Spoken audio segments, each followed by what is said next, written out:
What we are going to do now is take you step by step through the dismantling of your new boot scooter, enabling it to fit into your vehicle. The first thing we are going to do is remove the basket.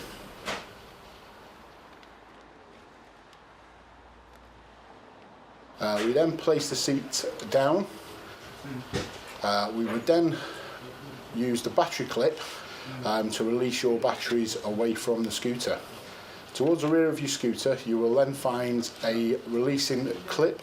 This enables us to detach the motor. The final piece is using the tiller knuckle to lower the steering column, enabling you to lift this into your boot nice and easily.